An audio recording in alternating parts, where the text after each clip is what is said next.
فألهمها فجورها وتقواها يعني چی؟ يعني خوا ئارەزومەندانە خێر و شەڕی نیشانی ئینسان داوە ئینسان قابلیەتی گرتنەبەری هەردوو ڕێگاکەی هەیە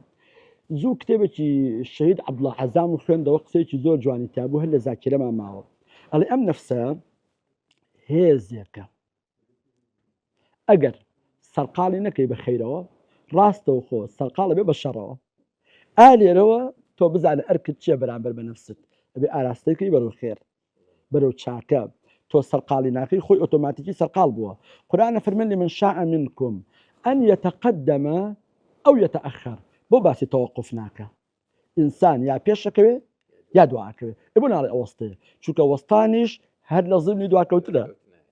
کەواتە لەو بەینە شتێترمان نییە یا خەیرە یا شەڕە ئەگەر بە خەیرەوە سەرقاڵی نەکەین خۆی ئۆتۆماتیکی بە شەڕەوە سەرقاڵە بێ نەفس حەزی لە خۆشیە حەزی لە ئاسانکاریە حەزی لە ئیستراحەتە حەزی لە هەوا و ئارەزوات و کەوتنە ژێرکاریگەری شەهوەتە ئەو شتانەوەیە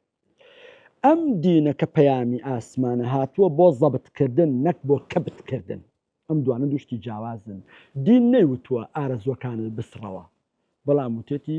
ڕێکی بخە ڕێکی بخە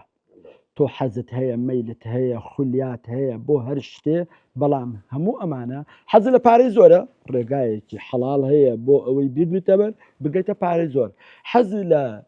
مەنسەب و پلەپایە ڕێگایەکی حەڵاڵ هەیە بیگرە بەر حەزت لە هاوسەرگیریە ڕێگایەکی حەڵاڵ هەیە بیگرە بەر حەز لە هەر شتێگەیە ئەتوانین